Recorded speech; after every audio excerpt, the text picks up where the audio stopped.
objetivo principal da aula aqui, bom, são abordar informações pertinentes, né, para realizar a análise técnica da prescrição. Então, a gente vai ver que não é uma coisa isolada, são um conjunto de informações que se cruzam, que tem que se complementar, para a gente fazer uma análise técnica, uma análise segura da prescrição médica, da prescrição oncológica. Então, a gente vai citar esses pontos relevantes que devem ser analisados na prescrição, os pontos chaves, né, que a gente vê no dia a dia, como passa pelo farmacêutico para validar essa prescrição, para dar seguimento, né, a etapa ali do tratamento até para chegar, né, na dispensação ao paciente. Então, quais pontos da prescrição a gente tem que ficar de olho aí, que são chaves, né, nessa análise da prescrição oncológica, né? E aí também demonstrar a importância do farmacêutico, né, nesse cenário, visto que eu falei, o farmacêutico está na ponta desse processo, um processo muito importante na quimioterapia, né, na imunoterapia hoje e tal.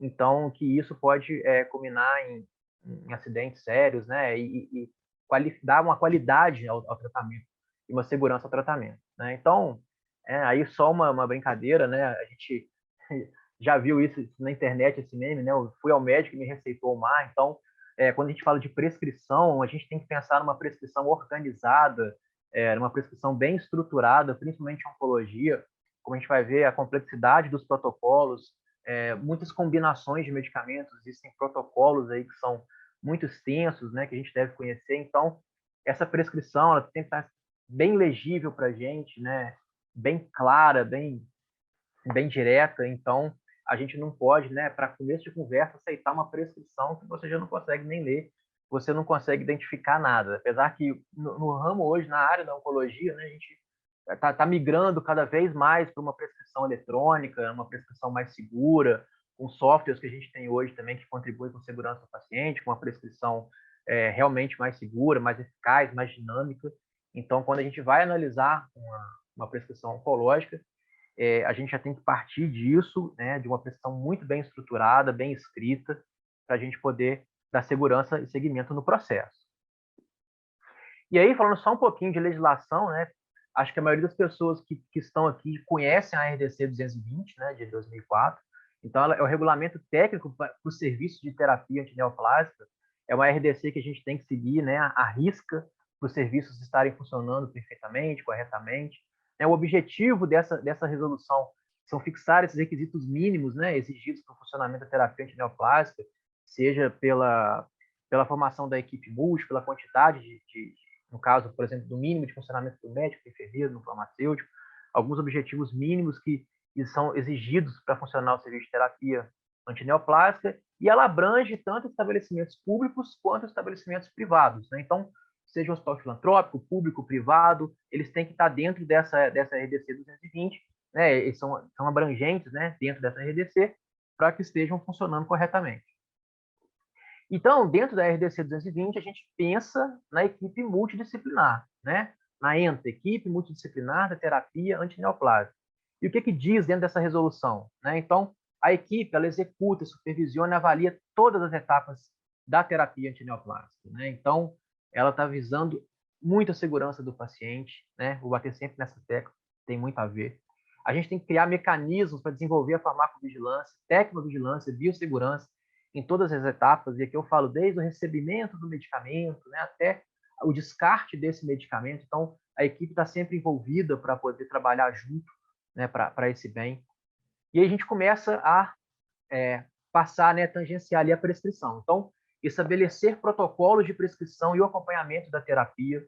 Então, a equipe multidisciplinar, por exemplo, no momento que a gente tem um medicamento novo no mercado, por exemplo, agora recentemente chegou o trastuzumab deruxtecana, vai sentar todo mundo, vamos estabelecer esse protocolo, como é que vai fazer, qual antiemético a gente vai fazer, como é que é a diluição, tempo de infusão, tem um pós-QT, ele é fotossensível, não é? Então, sentar todo mundo, médico, enfermeiro, farmacêutico, para desenhar essa prescrição, estabelecer esse protocolo, os protocolos de prescrições. Então, a gente vai ver aqui com o decorrer da aula que a gente tem, às vezes, algumas diferenças entre um serviço e outro, que pode ter um usa um antiemético, outro usa outro antiemético na prescrição, e aquela análise ela não vai ser comprometida por isso, desde que a gente siga os guidelines, por exemplo. Então, é muito importante a união da equipe multi para estabelecer esses protocolos de prescrição.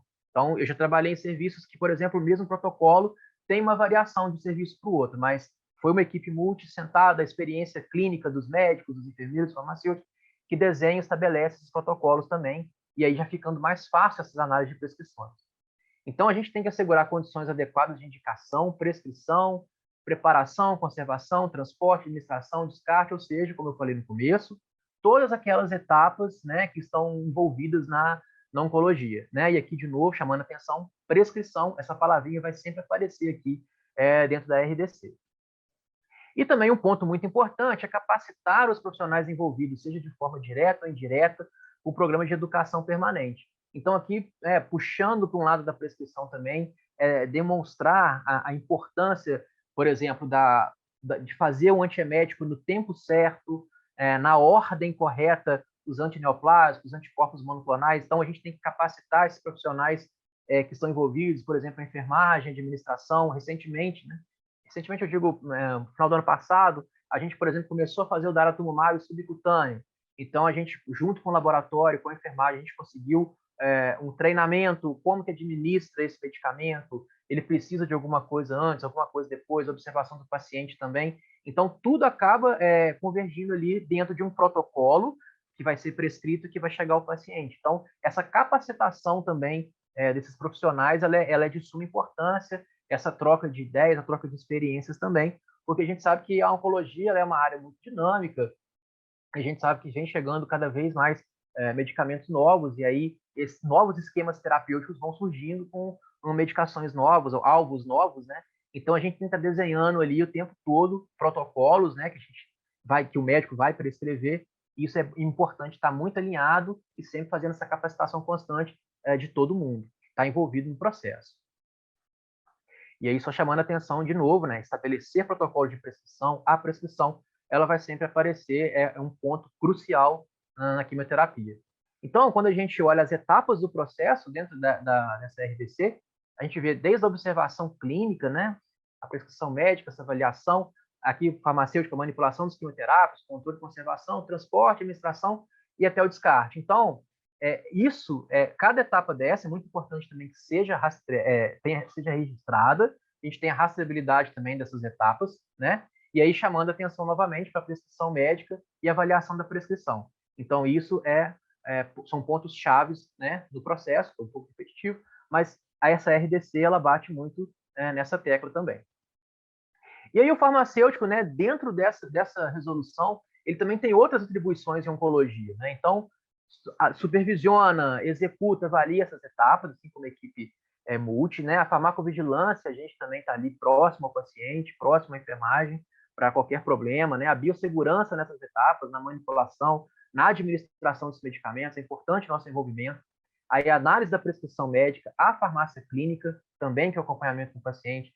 A gente está envolvido na gestão, né? Na gestão de estoque, né? Hoje a gente tem farmacêuticos que trabalham com compra, né? Com a logística, que impacta em farmacoeconomia e a atenção farmacêutica, né, a manipulação, a conservação, manipulação na RDC também a 640, que saiu agora no final do ano retrasado para a gente também, qualificação desses fornecedores, de novo capacitar os profissionais, entre outras funções do farmacêutico que está descrito na RDC 220. E aqui, chamando atenção para a análise da prescrição médica e farmácia clínica, né? Por que eu coloquei os dois juntos? Porque isso acaba se sendo um dentro do outro, né? E quando eu estou fazendo a análise da prescrição médica, eu estou fazendo, de certa forma, né, a farmácia clínica. E uma coisa que interliga e que vai impactar também na manipulação desse quimioterápico, na manipulação desse anticorpo, como a gente vai ver mais para frente também. Então, não tem como também falar de análise de prescrição médica, né, já estando subentendido que eu também estou falando de farmácia clínica.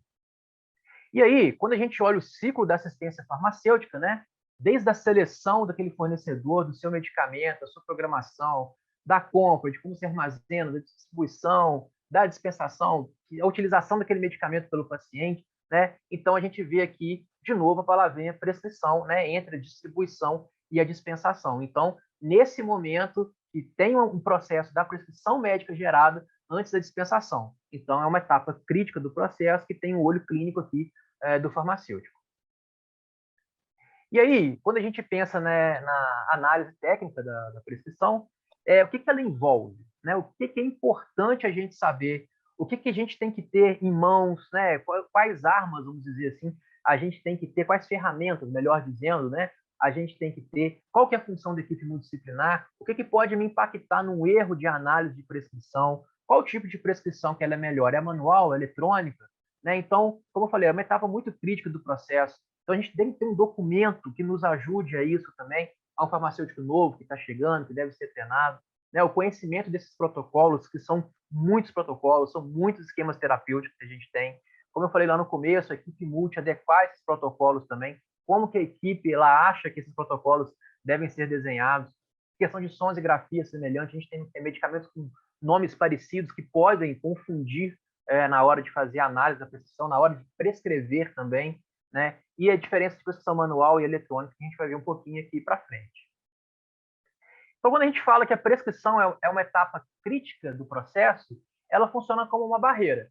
Então, se aquela prescrição ela chegou no farmacêutico, ela gerou alguma dúvida, gerou alguma coisa que não é usual, uma dose muito alta, uma diluição errada, um tempo de infusão menor ou maior, uma ordem de infusão que pode ser questionada, então ali a gente já pode parar, a gente pode voltar no prescritor e tirar essa dúvida. É isso mesmo? Mudou alguma coisa, né? Às vezes a gente também não vai estar tão atualizado naquele ponto, então a gente tem que parar por aí, deu dúvida, parou, então a prescrição ela não tá de acordo ali com o que você está acostumado, como eu disse, pode acontecer alguma mudança, alguma coisa, tire a dúvida, né? Não é que a gente é dono da verdade, mas a gente também tem que saber a hora de parar e questionar e seguir em frente.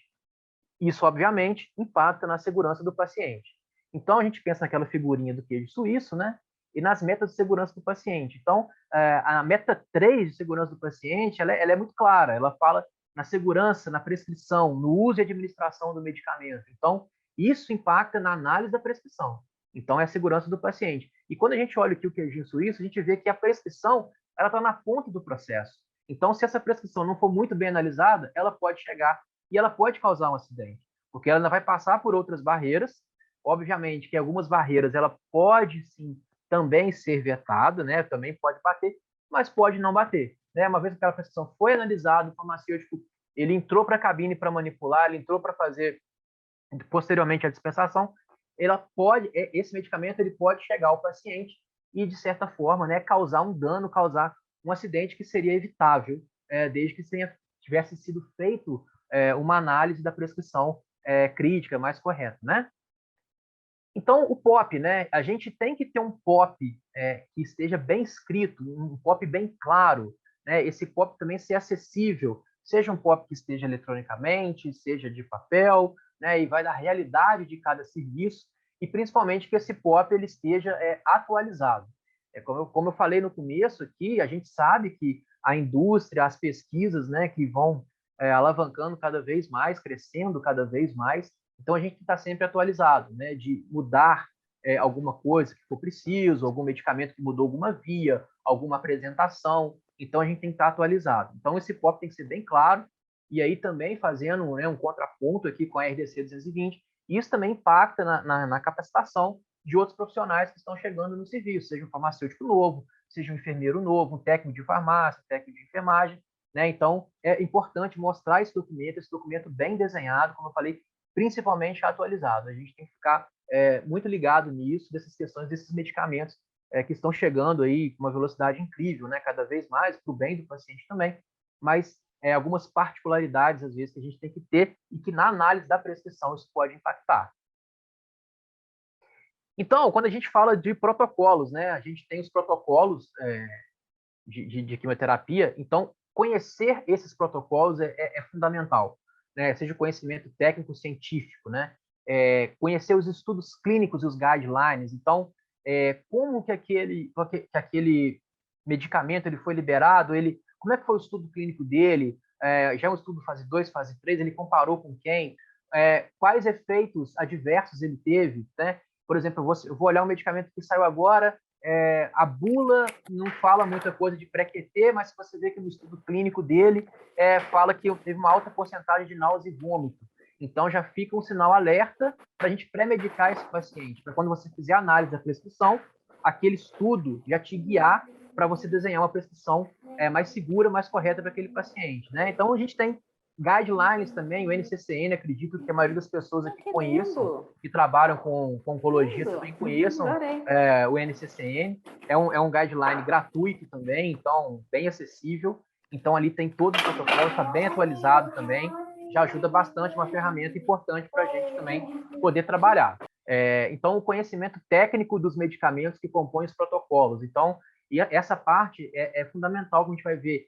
O mecanismo de ação dele, ele é o anticorpo, ele é ciclo específico, ele é ciclo não específico, as características físico-químicas desse medicamento, qual a compatibilidade dele com o diluente, a compatibilidade dele com outros medicamentos, pode ir na mesma bolsa, não pode, ele tem alguma interação com algum medicamento do protocolo, vou ter que espaçar essa infusão, vou ter que intercalar essa infusão. Então, quando eu for analisar essa prescrição, eu tenho que ter esse conhecimento, eu tenho que saber isso, porque isso impacta muito na análise, é um conhecimento fundamental também, né? Então, isso tem que estar muito bem definido e bem alinhado com a equipe, esses desenhos de protocolo. E aí, de novo, né, chamando a atenção que existem as padronizações diferentes entre serviços.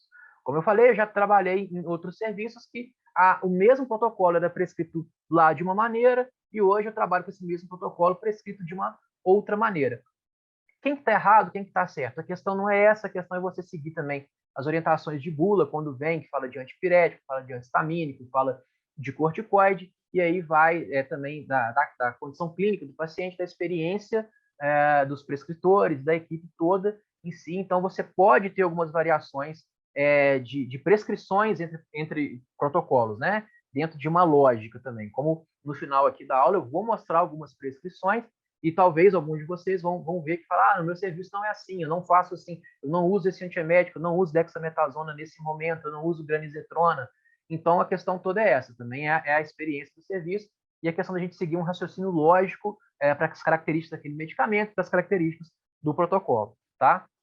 Então, isso tem que estar muito bem alinhado, né? E as ideias aí, né, confrontarem com o que a gente vê na literatura também para poder o paciente fazer uma quimioterapia com mais segurança, a prescrição ser analisada dentro de uma lógica.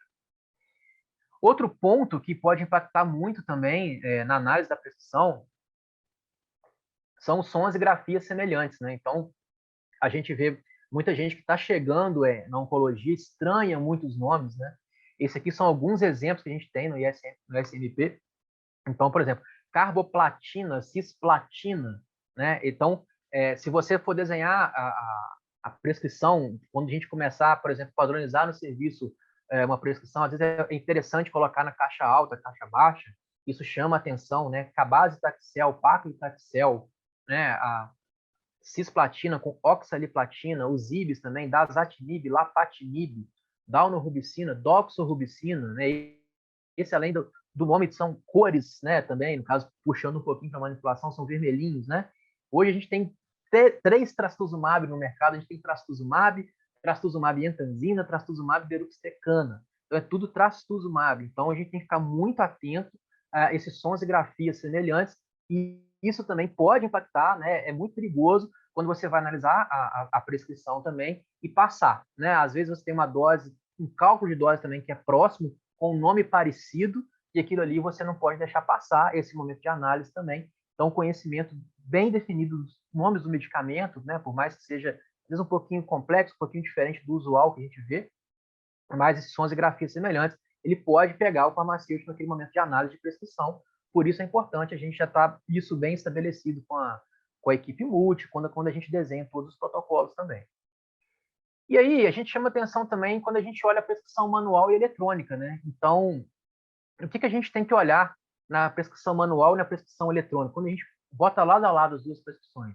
Então, a gente tem que analisar custos, né? A viabilidade da inserção, por exemplo, da prescrição eletrônica, quais benefícios, a realidade do serviço. A gente sabe que tem alguns serviços que são, vamos dizer assim, mais digitais, que são mais de ponta, com uma tecnologia maior, tem mais dinheiro para gastar, né? Então, a gente tem que analisar o dia a dia, quantos pacientes eu atendo por dia também, que vai valer a pena eu investir num software aqui de maior segurança, mais caro, ou eu posso investir num software mais barato também para fazer essa minha prescrição. Então, quando a gente olha lado a lado a manual eletrônico, a gente vê claramente, a prescrição manual ela tem maior chance de erro, né? No caso de ser inelegível também, né, já estou buscando há muito tempo atrás, quando era na mão mesmo, hoje acredito que a maioria dos serviços nem isso tem, pode ser digitado no computador, mas não à mão, né? Então, uma pergunta que eu faço, será que ela está caindo em desuso? Essa prescrição manual está caindo em desuso? Né? Não sei. Então, a ideia de migrar hoje para o digital, migrar para o eletrônico, a gente sabe que a prescrição eletrônica, às vezes, ela tem os entraves, o sistema cai, aquela coisa toda, mas a prescrição eletrônica ela é mais segura, funciona claramente como uma barreira, ela vai ser legível, ela também é mais dinâmica. Eu trabalhei há pouco tempo atrás com o sistema TASI, onde nós criávamos o protocolo, né, desenhávamos o protocolo e o médico ele colocava lá o peso e a altura do paciente e aquilo já explodia ali na prescrição, o cálculo, né, que a gente já padronizava, né, já fazia o cadastro, né, de tudo, a parametrização do sistema, né, melhor dizendo. Então, já funcionava muito bem, a prescrição segura, né? Então, a prescrição não tinha erro, né? Aquilo era testado, era desenhado, então a gente funcionava muito como uma barreira, além das bipagens todas, mas a prescrição eletrônica, não tenho dúvida que é uma prescrição mais segura, ela pode dar um pouquinho até mais de dor de cabeça, esse chatinho, igual o sistema cai, dá um BOzinho ou outro, mas a gente não tem dúvida que a prescrição eletrônica ela vai ficar até mais fácil para a gente fazer a análise da prescrição. Apesar de eu ter trabalhado com prescrição eletrônica, mesmo assim, antes da gente dispensar, a gente também tinha que analisar a prescrição. Ou seja, era uma barreira e tanta de segurança, porque assim que a gente bipava também, a gente ainda tinha que colocar os checks para poder seguir em frente no processo na prescrição eletrônica. E aí a gente olha uma prescrição e se pergunta, então, né, o que eu tenho que analisar? Né? Já falou tanta coisa aí da equipe multi, da RDC 220, de padronizar isso e aquilo, mas e a prescrição em si? Quando eu olho para aquela prescrição oncológica, o que eu tenho que analisar na prescrição? Então, dados do paciente, né, a gente começa naquele cabeçalho ali, então a gente vai falar sexo, a idade, é um paciente idoso, é mulher, é homem, a gente vai ver que tem alguns medicamentos que isso pode impactar, né? Creatinina, a gente precisa saber alguma creatinina, alguma coisa desse paciente também. Né? A dose que ela é calculada pelo peso, né? Ou pela superfície corporal, ou a gente tem dose fixa. Então, eu tenho que olhar essa dose, né, que está prescrita ali no paciente também, para fazer essa conta, né? Se surgir alguma dúvida. Componentes da prescrição, quando eu falo componentes da prescrição, eu falo aquele corpo da prescrição, o pré-QT, o antineoplásico, às vezes o pós-QT, uma hidratação, às vezes, aquele corpo mesmo da prescrição ali, que é, né, o esqueleto, vamos dizer assim, né, a espinha dorsal da prescrição, vamos dizer assim. A ordem de infusão, a gente vai ver aqui claramente como que a ordem de infusão ela pode impactar muito, né, com toxicidade, principalmente, com o melhor uso da terapia, com a gente poder potencializar essa quimioterapia, fazer o melhor tratamento para o paciente. Então, a ordem de infusão, quando a gente vai padronizar um protocolo, é muito importante ter essa ordem bem clara, apesar que a gente sabe que a maioria desses protocolos não tem uma ordem muito definida. Isso é uma coisa que eu vejo quando eu converso com colegas, diferenças entre serviços, dessa ordem de infusão. Então, isso também é algo muito importante, deve estar muito bem alinhado. Interações medicamentosas, né? Então, como eu falei, alguns medicamentos têm que ser espaçados entre um e outro por causa de interações, por causa de compatibilidade, e pode causar alguma toxicidade no paciente, ou não ser uma quimioterapia tão eficaz, ou até interações com outros medicamentos, quando a gente pensa, por exemplo, no paciente internado, no paciente, né, de hospital também, que é um polifarmácia muitas vezes também. Então é importante a gente olhar diluentes, né? Qual diluente que eu vou utilizar? Qual que é a diluição? Então, eu vou colocar a oxaliplatina, por exemplo, na glicose. A glicose, 5%, ela é meu diluente. E qual diluição? Qual volume de diluição que eu vou ter? 250? É 500? A gente pode ver essas variações também de volume. Então, eu tenho que saber qual que é o diluente específico para aquela droga e qual o volume de diluição, né? Muitas vezes, esse volume de diluição também não é fixo, ele pode ter uma variação de para mais, para menos, e outras situações especiais também, mas isso tem que ser analisado na prescrição. A quantidade, aqui quando eu falo quantidade, eu estou falando de comprimidos, por exemplo, quantos comprimidos o paciente tem que tomar? Às vezes tem que tomar lá uma capecitabina, tem que tomar 8 comprimidos por dia. Foram dispensados 112 comprimidos para 14 dias. Essa quantidade bate com a dose? Vou calcular a dose. Então, a dose, por exemplo, foi 4.000. Vou fazer essa continha, vai bater. Né? E depois aí vem também farmácia clínica, dessa orientação toda ao paciente, horário de tomada e tudo mais. tempo de infusão é algo muito, muito importante, principalmente quando é a primeira vez aquele paciente. A gente tem alguns anticorpos monoclonais, por exemplo, que aquele primeiro tempo de infusão ele é maior. É importante que seja, né? Porque a gente pode ter alguma reação infusional. Então, esse tempo de infusão, a gente tem que respeitar muito os estudos clínicos, as bulas dos medicamentos, para fazer uma administração segura. Então, quando chega uma prescrição para mim, é a primeira vez aquele paciente, é o primeiro dia do primeiro ciclo, ele está usando determinado anticorpo, por exemplo, um pertuzumab, eu tenho que saber dessa informação para fazer a análise da prescrição, para validar e para dar seguimento no processo. Então, um tempo de infusão muito rápido, ele pode, por exemplo, dar uma reação infusional no paciente, pode causar um sério problema, tá? Vias, né, de administração. Então, hoje a gente tem, na quimioterapia, não é só a endovenosa, é a mais utilizada, mas a gente tem administração intratecal, subcutânea, intramuscular, enfim, várias vias de administração também, intraocular, peritoneal, enfim. A gente tem vias de administração que são, às vezes, não muito usuais e que o farmacêutico também tem que conhecer isso, conhecer essas possibilidades do medicamento ser administrado por outras vias, de acordo com a patologia, de acordo com o protocolo também.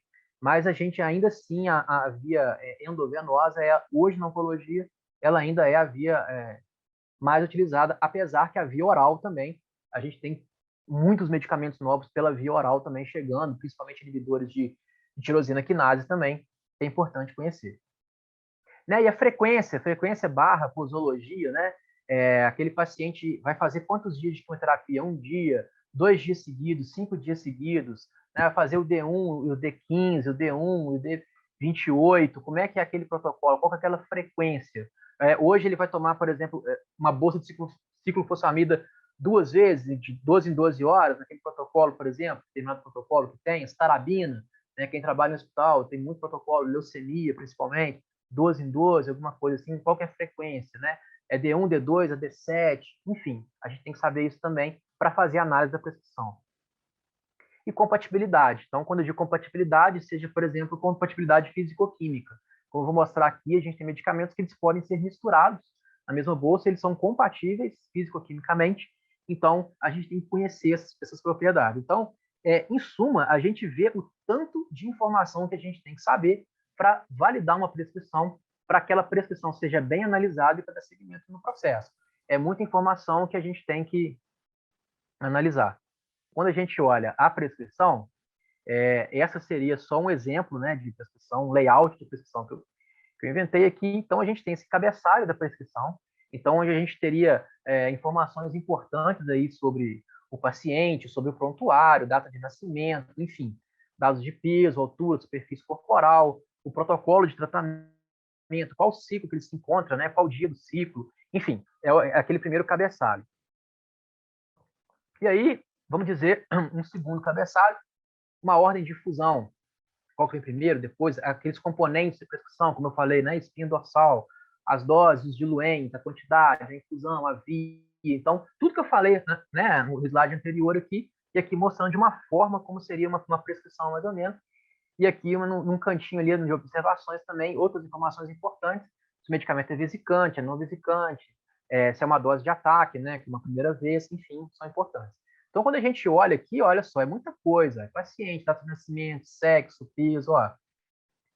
Eu vou colocando setinhas aqui para a gente ver o olho clínico que a gente tem que ter para que esse paciente não seja prejudicado. Então, são muitas informações que a gente tem que ficar de olho para que aquele protocolo seja seguro. Então, essa análise técnica aqui eu falo que é um resumo da oncologia, do conhecimento do farmacêutico oncológico, né?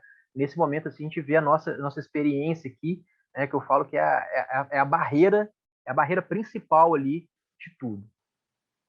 E aí, quando eu falo, por exemplo, de dados do paciente, sexo e idade, né, eu estou dando um exemplo aqui da carboplatina, obviamente que a gente tem calculadoras aí na internet, né, e tem aplicativos, então a gente utiliza, por exemplo, dados de sexo, idade, creatinina, peso e tal.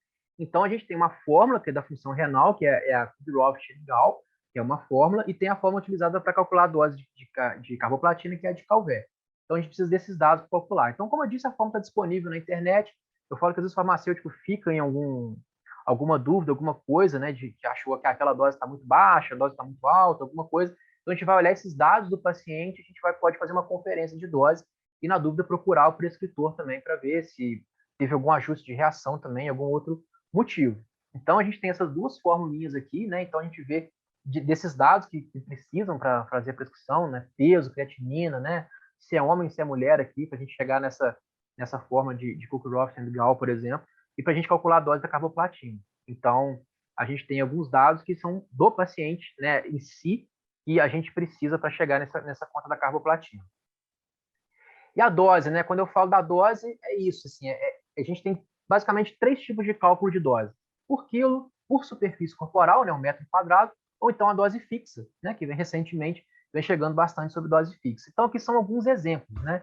Então, a gente tem, por exemplo, o brentuximab, que ele faz por quilo, o bortezomib por metro quadrado, a cisplatina por metro quadrado, nivolumab, a gente tem dose fixa, tem por quilo. Então, chama atenção, assim, depende do protocolo, né? A cisplatina, em determinado protocolo, usa 50 mg por metro quadrado, e outros usam menos, outros usam mais, né? O nivolumab também, quando ele, por exemplo, está associado ao ipilimumab, ele vai por quilo. Quando é monoterapia, a gente tem uma dose fixa de 240 ou de 480, então depende do protocolo, né? E o pembro de dose fixa, e chamando uma atenção aqui para a dose fixa de anticorpo, né? O rituximab, se eu não me engano, foi um dos primeiros aí que veio com essa ideia da dose fixa e a via de administração subcutânea também. Então, a gente tem 2 pontos aqui chaves também importantes para analisar essa questão de dose fixa e ser subcutânea. Então, essa dose fixa, independente de peso, altura, superfície corporal, ela é fixa e a via também é subcutânea. Então, aqui são só alguns exemplos para a gente entender como é que esses cálculos podem variar, e o cálculo até do mesmo medicamento dentro de protocolos diferentes também pode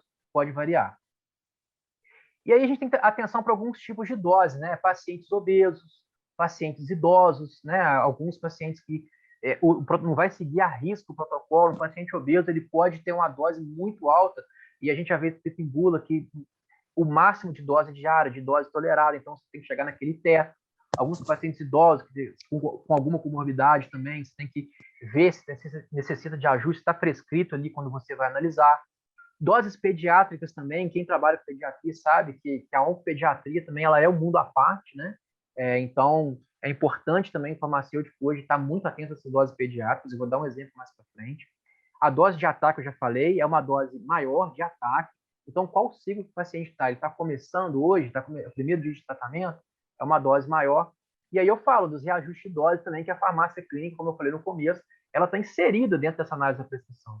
Então, os dados clínicos, a gente vê que uma creatinina, algumas reações adversas, uma neuropatia. Então, às vezes, aqueles pacientes, eles têm que ter uma dose reajustada. Então, a gente senta de novo com a equipe para ver se uma próxima prescrição ou aquela prescrição precisa de alguma mudança quando você faz a análise, né? E você faz uma intervenção, né?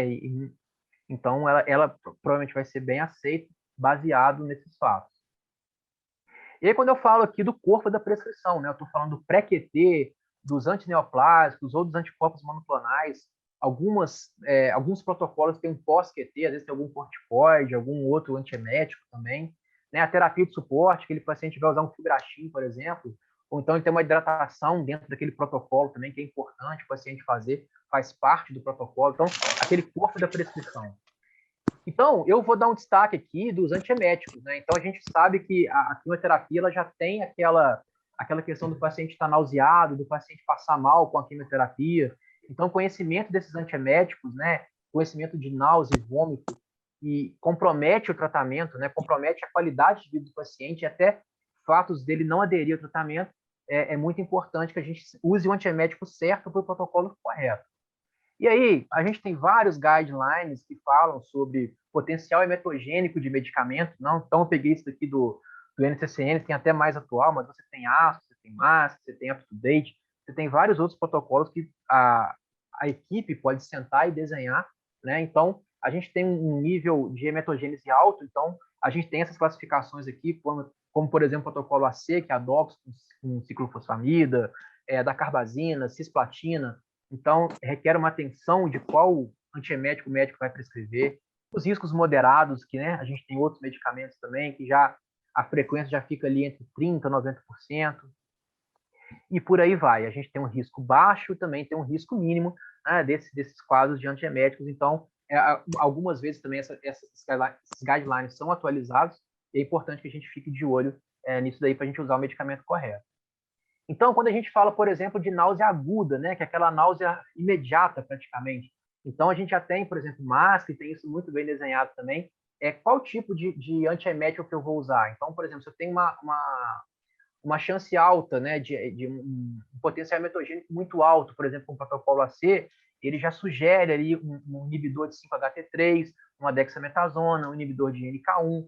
Então, o que aquele paciente vai usar? Ele pode usar um palonozetrona, um granizetrona, um ondansetrona, né, um fosaprepitanto, um aprepitanto. Então, já temos alguns esquemas terapêuticos para essas náuseas agudas, para aqueles protocolos também que têm metogênese alta, como média, como moderada, como mínima também. Já temos essas sugestões, então isso daí a equipe ela vai alinhando também, conhecendo o perfil dos pacientes, né? E a gente também tem a náusea tardia. E aí você já vê que é uma náusea que o paciente não passa mal imediatamente, ele vai passar mal depois, pode passar mal em casa também. E aí você tem outras formas também de pré-medicar, né? Então, você tem, por exemplo, no protocolo AC, você pode usar o aprepitanto, né, oral, o paciente toma uma vez, ele toma 3 dias, né? 125, 80, 80. Então, ele pode também pré-medicar em casa para aquela ação, já que a ação da droga, do potencial metogênico dela é tardio, você vai medicando posteriormente também. Então, você vai seguindo, né, esses esquemas terapêuticos aí, como eu falei, sempre estando de olho nessas atualizações de guidelines. E aí, quando a gente compara guideline, eu trouxe exatamente isso. Olha só, a gente tem o da ASP, tem NCCN, tem o da MASP. Então, a gente pode observar que eles têm sugestões um pouco diferentes. Não são tão diferentes, mas um pouco diferentes, que pode variar para essas náuseas tardias, náuseas agudas também. E aí fica de sugestão, né? E é como eu falei, da realidade do serviço também. O que aquele serviço ele pode comprar de medicamento, o poder aquisitivo dele também, o tipo de serviço que é filantrópico, é público, é privado e tal. O que eu tenho para medicar? A gente sabe que o acesso, por exemplo, dos pacientes do privado, ele é melhor do que do público, né? A maioria das vezes. Então, quando for prescrever, quando tiver prescrito ali, a gente tem que conhecer essas possíveis indicações terapêuticas também para náusea e vômito, tá? Então, tanto para aguda quanto para tardia. E aqui, mais uma vez, também, ele vai falando aqui do UpToDate também, qual a posologia, né, qual agente, por exemplo, ele fala para MS alta, eu posso usar o aprepitanto, fosaprepitanto, né? Então, ele dá essas opções terapêuticas, eu posso usar um 5-HT3 também. Então, a dexametasona junto nesses esquemas terapêuticos. Então, ele vai falando para você sugestões de tratamento que o farmacêutico ele deve estar ciente disso para fazer análise da prescrição, né? Então, isso conta muito também, porque impacta na adesão do tratamento e numa análise técnica de prescrição, por exemplo, dessa parte de antiemético. Então, aqui só dando seguimento, né, quando ele fala também essa coluna de novo, né, do alto, do moderado, do médio, do mínimo. Então, vai falando o que ele sugere também de posologia, de quais medicamentos, né, aqui no caso, para os medicamentos que têm um alto potencial emetogênico, aqui os moderados. E a ordem de infusão. A ordem de infusão ela é muito importante também, porque, como eu falei no início, poucos protocolos têm uma ordem de infusão bem consolidada.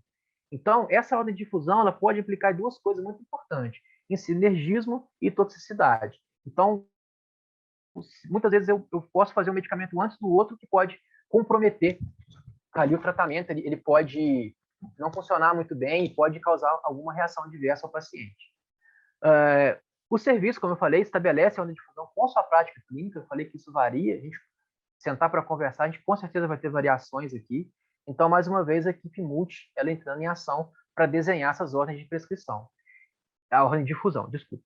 Então, a ordem de infusão, ela envolve isso tudo, a dinâmica, a cinética, as interações, mecanismo de ação, medicamentos vesicantes, irritantes, ciclo celular, a gente vai ver que o medicamento é ciclo específico, é ciclo não específico, então isso tudo também conta.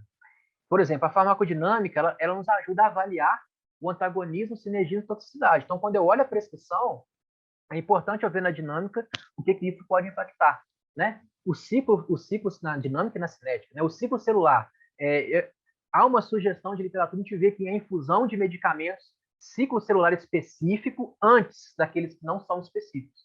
Então, isso tem um maior efeito tóxico nas células cancerígenas. Incompatibilidade físico-química também dos medicamentos, né? Então, não é recomendado a infusão de medicamentos incompatíveis um seguido do outro. Você pode intercalar medicamentos que vão na mesma bolsa, na mesma seringa também. Então, isso tudo também é importante. Então, a ordem de infusão, a gente também tem essa questão do vesicante, irritante e não vesicante. Por que é importante? Porque quando a gente olha esse tipo de característica do medicamento, se for possível, né, no serviço, se você olhar, na prescrição é importante que o vesicante seja feito primeiro. É importante que o vesicante ele tenha uma infusão mais rápida, 15 minutos, 20 minutos, e uma diluição menor volume, 50 ml, 100 ml, então seguido do vesicante e seguido do não vesicante. Isso me dá base também para fazer uma análise de prescrição. Os medicamentos administrados por último têm maior chance de extravasar. Então, o que eu quero dizer com isso? Se eu fizer uma infusão num vesicante por último e encher aquele paciente lá de infusão de medicamento não vesicante, irritante, pode ser que naquele último, estou com um acesso mais comprometido, tem uma chance de extravasar. E extravasar com medicamento vesicante, a gente sabe que o prejuízo ele é muito maior do que os outros, né? E que o dano é muito pior. Então, é importante conhecer essa classificação dos medicamentos também, né, do potencial de extravasamento, vamos dizer assim. Então, a gente tem uma sugestão de ordem de difusão quando a gente vai analisar vesicante, irritante e não vesicante. Né? E aqui só um exemplo de tabelinha também de medicamentos vesicantes, de medicamentos irritantes. Né? A gente tem várias fontes aí de literatura também. Isso também às vezes pode variar, a gente pode estar em conflito de alguma coisa também, de ver alguma literatura diferente, mas é importante esse conhecimento. Então, a ordem de difusão, vou dar exemplo de alguns protocolos, né? O FOLFIRI com Beva, né? O bevacizumab. Então, a ordem sugerida é essa: o anticorpo primeiro, seguido do ácido folínico, do fluoracil bolos e da infusão contínua, por exemplo. Né? No caso aqui, o urinotecano pode ser feito concomitante com ácido folínico. Né? Nada contra fazer também o urinotecano e o ácido folínico, mas é uma sugestão. Então, sabe-se que o ácido folínico ele potencializa a ação do fluoracil. Então, é importante que o ácido folínico seja feito antes do fluoracil. Nos ensaios clínicos, o anticorpo foi feito primeiro. Então, já é uma questão de padronizar a prescrição, quando você vai olhar também, pensando lá nos estudos clínicos, que seria interessante fazer a prescrição nesse formato. Quando a gente olha, por exemplo, ateso, atezolizumab, etoposide, a carboplatina, por exemplo, uma ordem sugerida seria o anticorpo primeiro, né, o ateso, o etoposide e a carboplatina. Mas por que prescrito assim? Porque o ateso ele é um anticorpo, o etoposídeo ele é ciclo específico e a carboplatina ele é ciclo não específico. Então, pensando aqui na ação desses medicamentos, é uma ordem de infusão, uma padronização de prescrição que você vai analisar assim e dar um ok para validação. O ABVD, né, um protocolo muito clássico, doxorubicina, bleomicina, vinblastina e dacarb. Uma ordem sugerida seria a vinblastina, seguida da dox, seguida de bleo, seguida de dacarb. Né? Então, a vinblastina, por que ela foi feita primeiro? Porque ela é ciclo específico e vesicante. A doxorubicina ela é ciclo não específico, mas ela é vesicante. E a bleomicina ela é ciclo específico, né? Mas ela não é vesicante, por exemplo. E a dacarbazina é ciclo não específico, ela é irritante.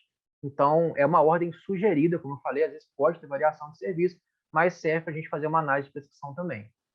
Outro exemplo, cisplatina com gencitabina. Sugere-se que a gencitabina seja feita primeiro do que a cisplatina. Por quê? Porque a gencitabina ela é ciclo específico. Então, já a cisplatina ela é não ciclo específico. Porém, alguns estudos demonstraram que parece que desta forma apresenta-se menos reações adversas. Como eu falei, muitos estudos às vezes caem também em resultado um pouco diferente, ou tem um raciocínio diferente, mas na literatura que eu usei para fazer a aula, esse daqui é o que eu achei de sugestão. Mas não tem evidência suficiente. Então, como eu sempre digo, pode haver variação de serviço para serviço. Interações medicamentosas, por exemplo, quando a gente olha a prescrição, aquelas interações, o que são aquelas interações que podem ser muito importantes, né, e comprometer o tratamento? No protocolo, por exemplo, da cisplatina com a vinoriobina, a cisplatina ela tem uma interação com a vinoriobina que ela aumenta a expressão da vinoriobina e aumenta a toxicidade também. Então, o que isso sugere? Uma administração da vinoriobina antes da cisplatina. Né? Tivemos estudos que mostraram que há uma diminuição de toxicidade quando feita nessa ordem também. Então, aqui pensando na interação medicamentosa, né? Pela ação do medicamento, quem vem primeiro, quem vem depois. Então, essa ordem ela pode ter uma interação importante e pode causar mais toxicidade. Feito na ordem inversa, vinoriobina primeiro, antes da cisplatina, a gente tem baixa toxicidade também. Pensando na vinoriobina também ser um vesicante, por exemplo. Né? Outra interação importante também, quando o protocolo TIP, né, paclitaxel, ifosfamida, cisplatina com mesa também, a cisplatina, por exemplo, com o paclitaxel, ela aumenta essa concentração plasmática do paclitaxel, né? E a cisplatina com a IFO também aumenta a nefrotoxicidade, a gente sabe dessa toxicidade da ifosfamida, então, também. Então, a administração sugerida, na ordem sugerida, fazer ifosfamida primeiro, seguido do paclitaxel, por último a cisplatina, por causa de interações importantes dentro desse protocolo também. Então, quando você vai fazer essa análise da prescrição, levar em conta, por exemplo, também as interações. Os diluentes, como eu falei, a oxaliplatina, perdão, ela é sempre diluída na glicose, né? O volume, né? A faixa de concentração, quando a gente pega a bula ali do medicamento, a gente tem uma diluição que vem a faixa de 1 miligrama por ml até 4 miligramas por ml. Então, a gente vê uma diluição muito concentrada ou muito diluída também, ficar de olho para respeitar essa faixa, né? Então, isso tem que ser analisado. As bolsas, né, dos diluentes também, no caso, alguns, igual paclitaxel, ausente de PVC, a gente lê aqui no rótulo da bolsa, quando a gente vai fazer também aqui, puxando uma interface com a manipulação também, porque algumas prescrições eu já vi, né, já trabalhei que vinha escrito diluir em bolsa ausente de PVC, né? Então, a gente sabe que às vezes você tem tanto as duas, ausente de PVC ou não, ou com PVC. Então, isso também impacta quando você faz a análise da prescrição e pode impactar na segurança do paciente. Os medicamentos pré e pós-QT, a quantidade, né? Alguns corticóides, antimédicos, terapia de suporte, como eu falei, por exemplo, a prednisona, o filgrastim, alguns protocolos fazem a prednisona depois, o filgrastim depois, protocolos que têm uma toxicidade muito agressiva, né? Isso é importante também, que seja bem claro. A terapia oral, né? A famosa, popularmente, QT oral, né? Então, a gente pensa no temozolomida, ela existe muitas apresentações, né? 6 apresentações, né? Então, quando, por exemplo, o médico prescreve 355 miligramas por 5 dias, isso tem que ter bem claro ao paciente, né? Você vai somar essas cápsulas, as doses, né? 250 mais 100 mais 5, a gente tem 355. Então, você vai puxando para a farmácia clínica, orientar o paciente, uma por dia, durante 5 dias. Você vai validar essa prescrição também, uma vez que ela foi analisada, para chegar na dose e no uso correto. O tempo de infusão, né? Como eu falei, a primeira infusão usualmente ela é maior, né? A dose de ataque, eu falei, é diferente das subsequentes. Aqui, um pedacinho da bula do Herceptin, do trastuzumab, é bem claro na bula que a dose de ataque ela faz em 90 minutos. E ela é uma dose de 4 miligramas por quilo.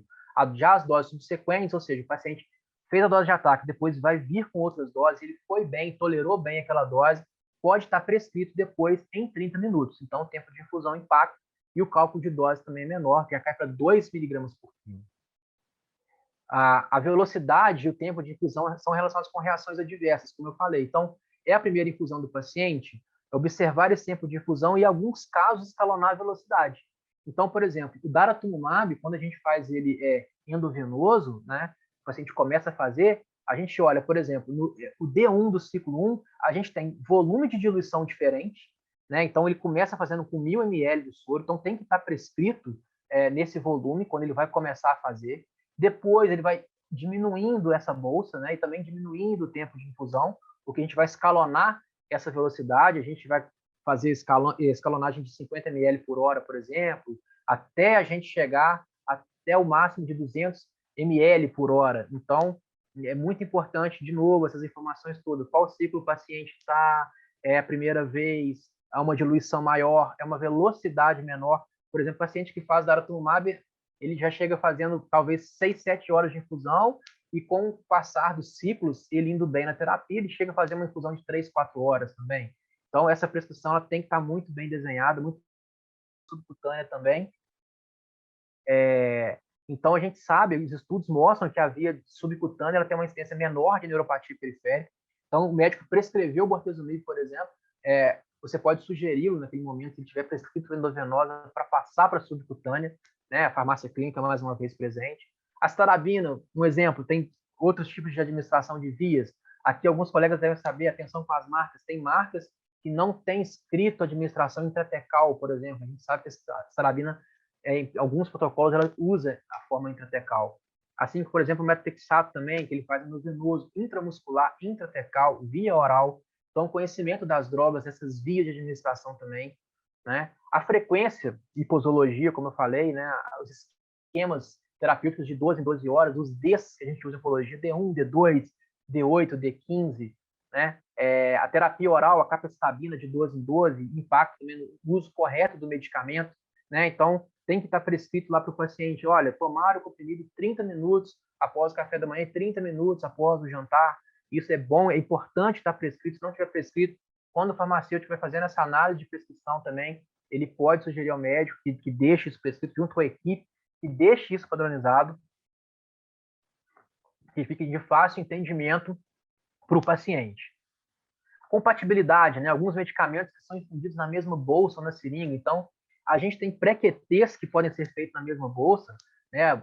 Por exemplo, dexametasona, difenidramina e cimetidina no mesmo sorinho de 100 para fazer de pré-QT. O protocolo EPOC, que a gente mistura numa bolsa de soro também, a dox com a etoposide, com a vincristina. Então, está prescrito, eles têm compatibilidade, eles podem ser feitos daquela maneira. Eu posso validar essa prescrição depois de analisado, porque eu sei que eles são compatíveis. Então, é um exemplo de conhecimento de compatibilidade.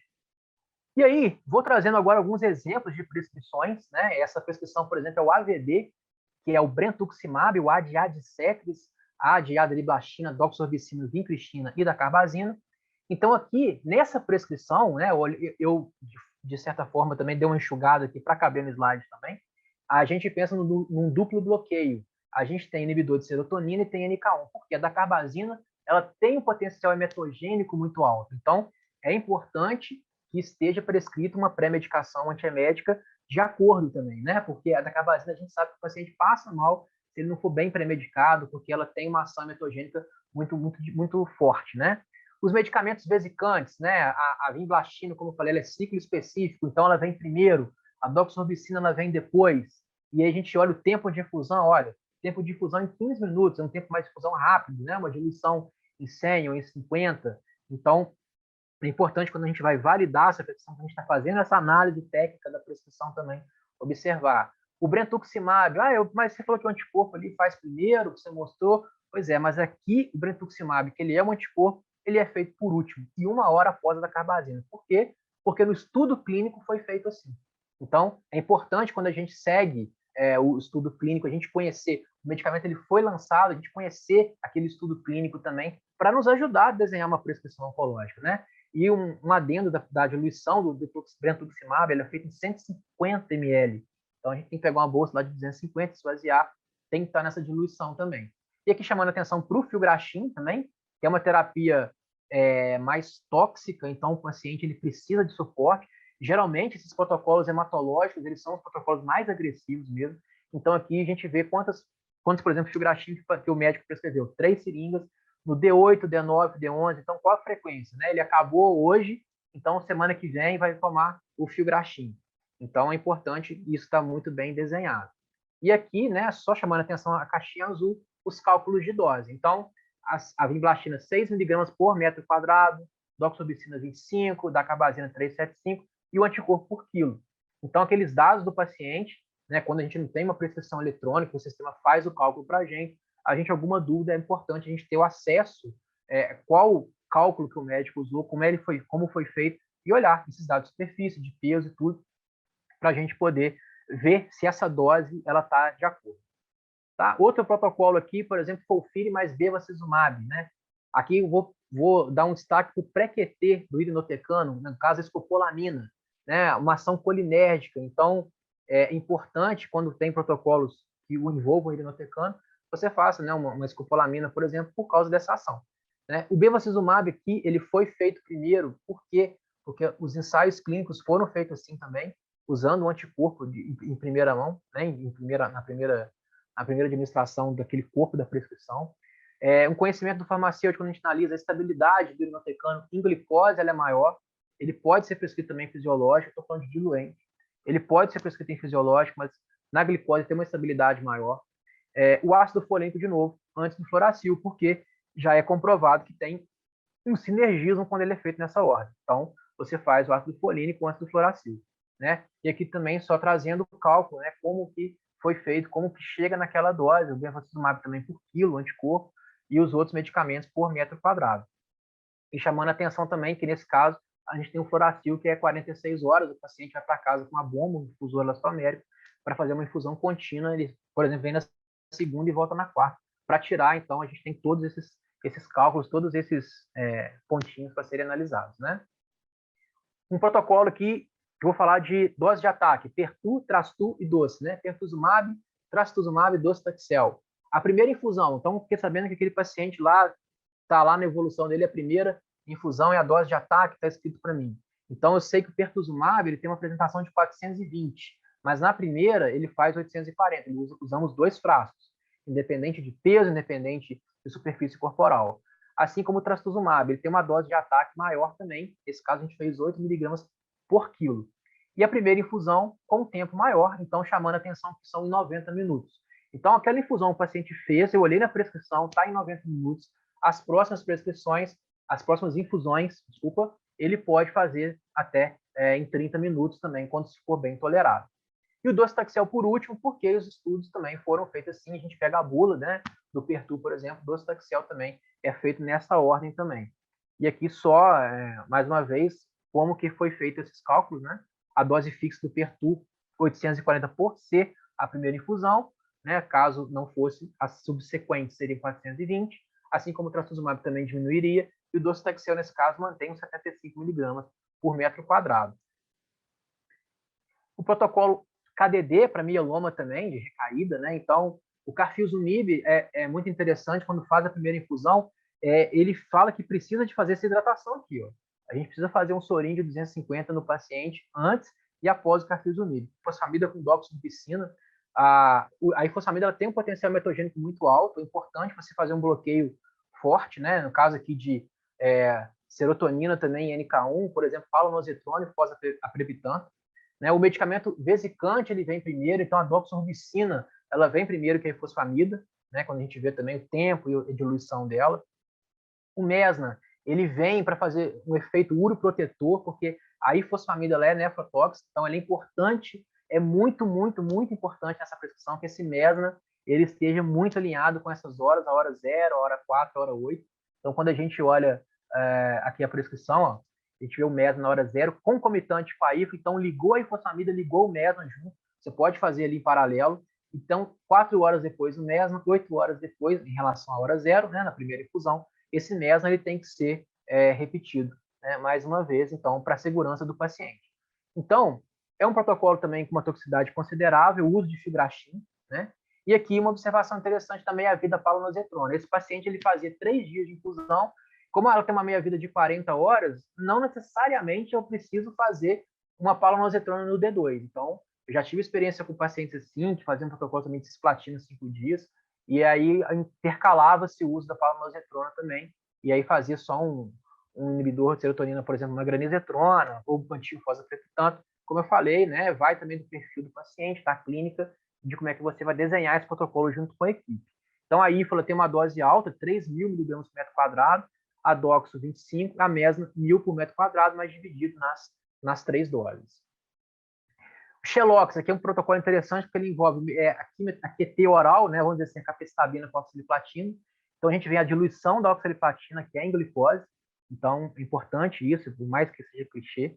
Envolve o medicamento oral, que é a capecitabina, tem que estar escrito na via oral. A quantidade desse medicamento. Então, esse paciente ele fazia 4.000 miligramas, né? Então, a posologia era 112 comprimidos de 500, 4.000 miligramas por dia, e eram divididos em 8 comprimidos por dia, e aí entrando na farmácia clínica de você orientar esse paciente a 4 comprimidos após o café, 4 comprimidos após o jantar também, para manter a dose. Então, você seguir essas linhas de análise.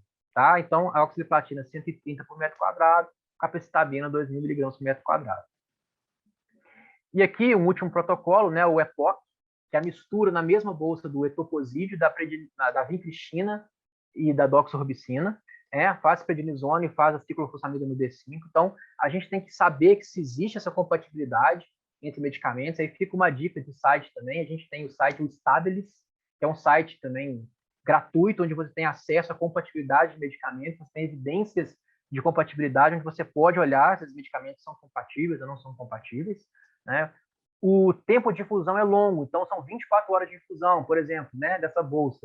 Ele tem estabilidade, o farmacêutico pode deixar essa bolsa pronta? Não pode, eu tenho que fazer próximo da infusão também, né? Então olhar isso na prescrição, que horas que está prescrito, que horas que vai que vai acabar para entrar, porque faz 4 dias seguidos. A gente tem um medicamento oral nessa prescrição, prednisona, onde faz 20 miligramas também por dia. A terapia de suporte, filgrastim também, que são usados devido à toxicidade desse protocolo também, que é uma toxicidade também que o paciente precisa de fazer a terapia de suporte, né? E observar que são 3 vias de administração diferentes. A gente tem medicamento oral, tem medicamento endovenoso, tem medicamento subcutâneo. Então, quando eu analiso essa prescrição, ficar de olho também nessas vias, né, de administração, porque numa mesma prescrição eu tenho 3 vias diferentes de administração de medicamentos, né? E observando aqui a frequência, ó, onde a gente tem, por exemplo, D1 a D4, essa bolsa da doxorubicina para vincristina, e no D5 só a ciclofosfamida, né? E aqui o cálculo de dose, quando você quiser tirar alguma dúvida, alguma coisa, para você saber do protocolo, como é que foi feito esse cálculo, se tiver alguma questão. Exemplo só de casos reais também, tá, gente? Um paciente que foi diagnosticado com linfoma de Hodgkin, ele fazia o ABVD e foi prescrito vincristina ao invés de vinblastina, né? Então a gente cai em sonsografias semelhantes, né? Então eu entrei em contato com o médico, era uma prescrição manual na época, muito tempo no serviço que eu trabalhei, e aí ele foi e corrigiu a prescrição, porque a dose usual da vinblastina é 10 miligramas e a vincristina, a dose máxima diária dela é 2, né? Então, se você faz 10 miligramas de vincristina num paciente, né, então você pode causar um dano muito sério, principalmente neurotoxicidade. Então, a barreira aqui da análise da prescrição, né, da análise técnica da prescrição, foi fundamental.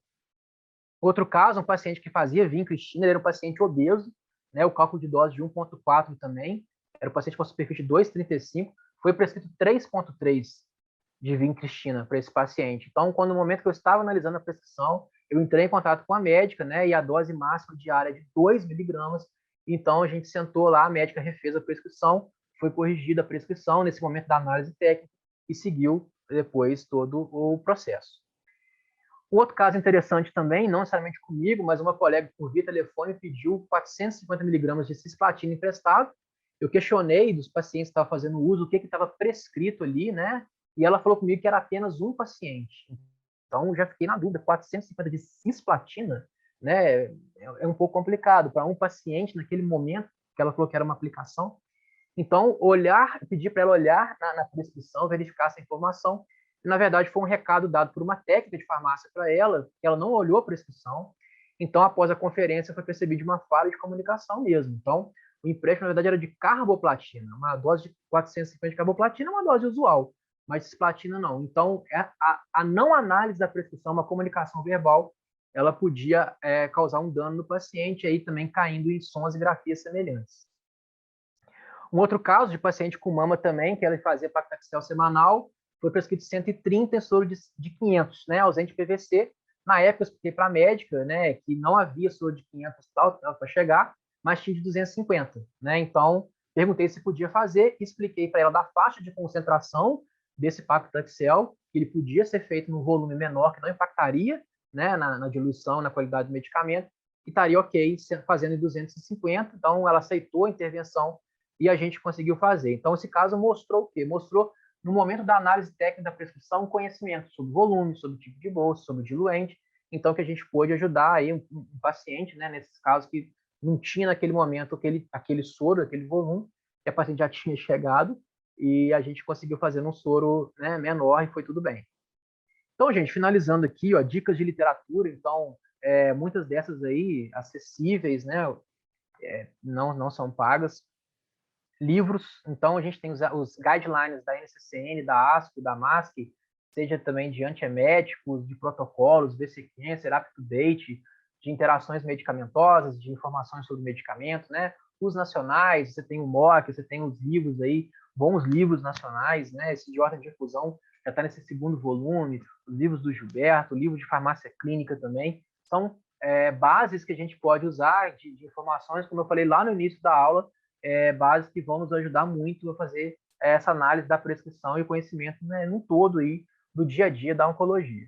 Então, resumindo, né, o que seria a análise da prescrição? Eu vejo como se fosse realmente um quebra-cabeça, né, o tempo de infusão, compatibilidade, interações, diluentes, enfim, tudo aquilo que eu já falei, essas informações eu acho que elas têm que se encaixar, elas têm que estar muito bem alinhadinhas para que a gente possa fazer uma análise com segurança, uma análise embasado em conhecimento, em literatura, para que esse paciente tenha um tratamento seguro, um tratamento de qualidade. Então, é um quebra-cabeça que envolve muita informação para a gente fazer análise, requer muito conhecimento, dedicação, atualização do farmacêutico, para que a gente possa, né, contribuir aí com a terapia.